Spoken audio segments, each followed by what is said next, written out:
I wanted to hop on today to give you guys, this was actually a request. Somebody told me that they would love for me to do a video on some things that help me overcome depression. So anxiety and depression for me were kind of things that were hand in hand. So I figured I would kind of do a video for the tools that I use that help me overcome both things, because these one set of tools help me overcome both my depression and my anxiety. So I wanted to make a video for both, okay? So let me know if you're here live. Let me know if you're catching the replay. Comment #replay. And of course, as always, I love your feedback. Let me know if these tools that I share with you guys are helpful, if they make sense, how you feel about them, if you feel confident that you can use them for yourself, if you have any questions about them.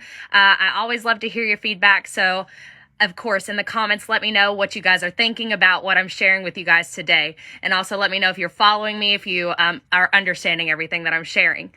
So the first step when it comes to overcoming really dense emotions that really helped me was noticing that I was saying that I am this thing as opposed to saying I feel this thing, right? We are not our emotions. We are not our emotions. We are who we are, right? We're humans, right? And we all, as humans, experience emotions. But you are not anger. You are not sadness. You are not depression.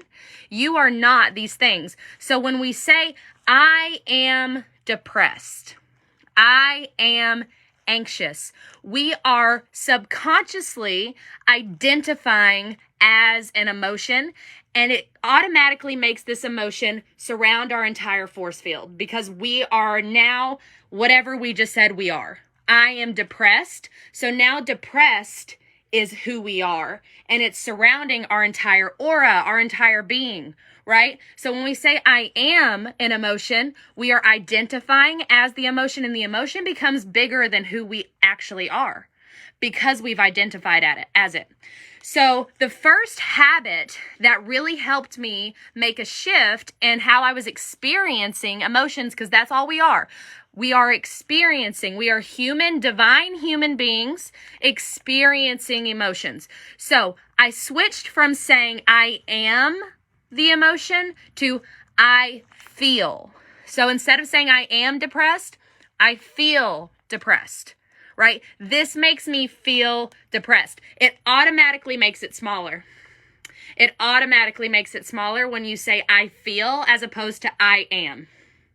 So you can try it for size. I know whenever I say that out loud, that I can just tell that it makes it smaller. So I feel. So if we can get into the habit of trading the words I am for I feel when we're speaking of the emotions that we are experiencing, this can really help lower the intensity of it, especially around our auric field. Sorry, let me get some water. I talk so fast and I don't breathe, I don't think. Good, Brooke. I'm so glad it's making sense. Yay, Danielle. I'm glad that you're enjoying it and that it's insightful. That's my full intention.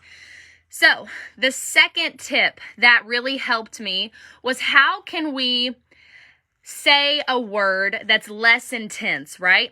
So like if you look at emotions, there's many names for some emotions, right? For example, the best example I like to give when we're dealing with anger, right? So on a scale of 1 to 10, for me, and it could be different for everyone.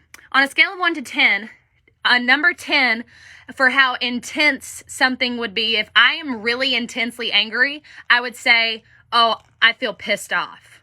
I feel really pissed off, right? So that's intense for me personally.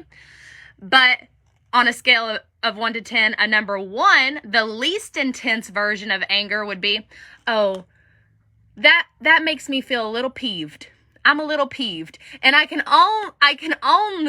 almost laugh when I say the word peeved. So like peeved means angry or frustrated, right? But it's such a less intense word that it almost changes your mood when you use that word instead. So how can we lower the intensity of the word that we're using? How can we look at the words that we are using? Are we saying words like depressed and pissed off and whatever might be intense for you, right? How intense does the word make you feel? And can you look up synonyms for that feeling and use a word that makes you feel less intense? So now I'm feeling gloomy, right? I'm feeling a little blue instead of depressed, right?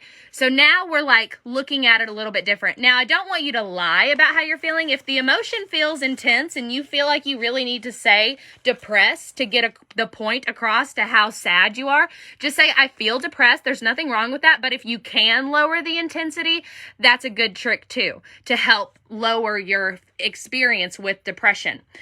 So I feel instead of I am.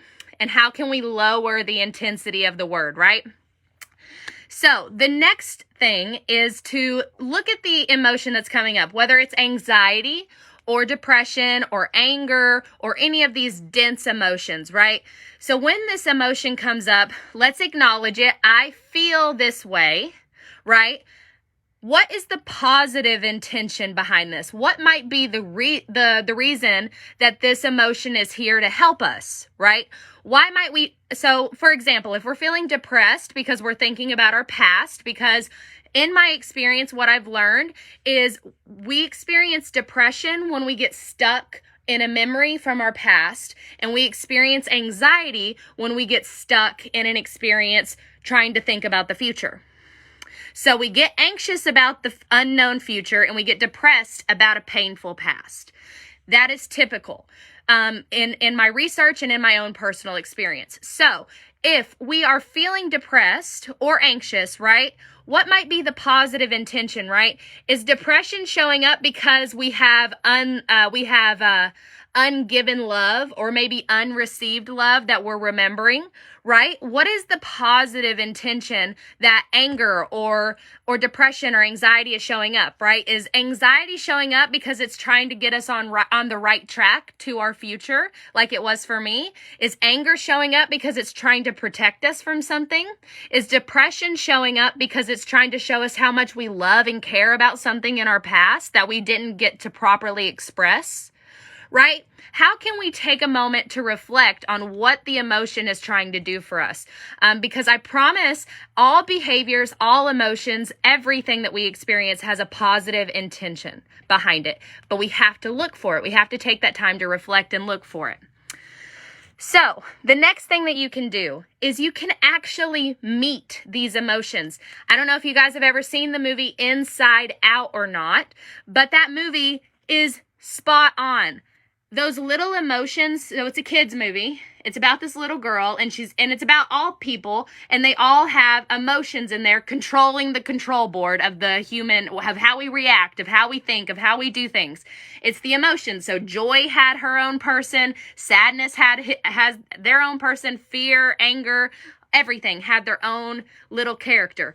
You have those too. You can meet your emotions. You can imagine that they are little characters, right? You can close your eyes in a meditative state.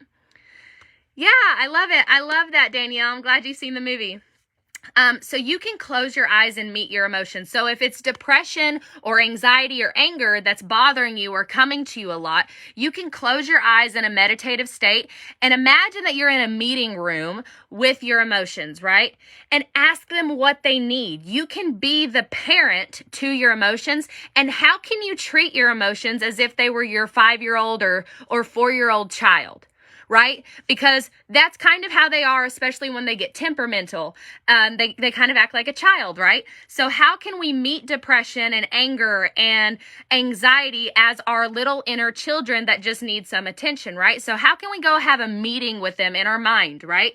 And just ask them, what do you need? How can I help you? What can I do for you, right? So that's the next step, is like once we get to a point where we're no longer identifying as the emotion, maybe we're lessening the intensity of the emotion by changing the names.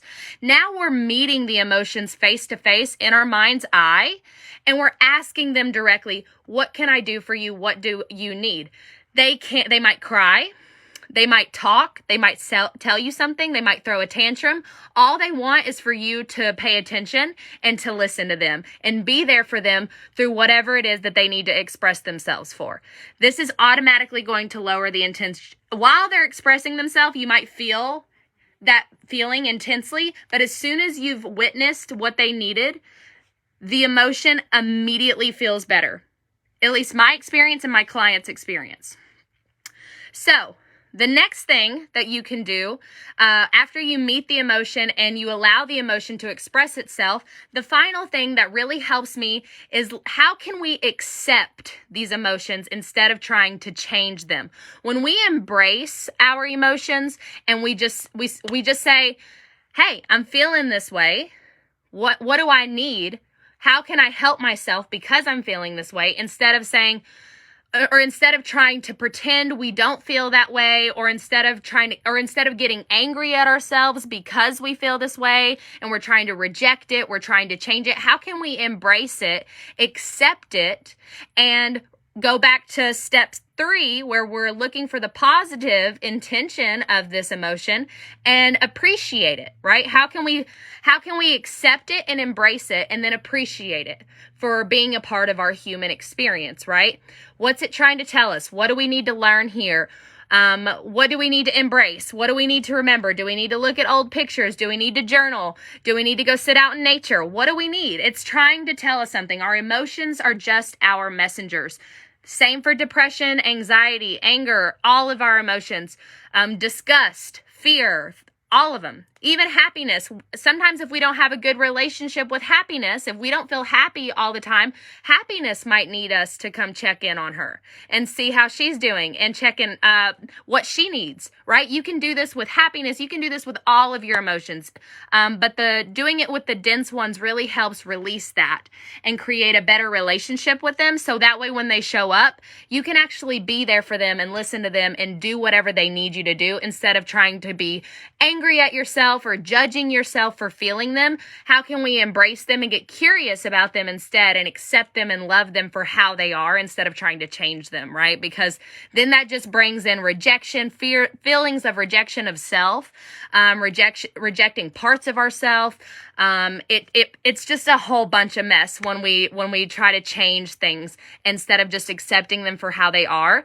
But these are the main ways that I have overcome my anxiety and depression and my other dense emotions like anger and sadness and even fear. All kinds of, literally, like I have like an array of emotions that I've got a stronger relationship with because I use these steps. So I hope all of this made sense. I hope you guys enjoyed this training. Let me know in the comments if you guys have any questions. I recently made a guide to heal emotional triggers that goes in a lot of detail on how to heal emotional triggers. If you guys have not gotten that guide and you need me to send you that guide, I will send it to you directly. Comment emotional triggers guide and I'll send you that guide. So comment that on this video if you need the trigger guide. Let me know if you need it and I'll send that your way because this goes into a lot of detail on how to heal your emotional triggers.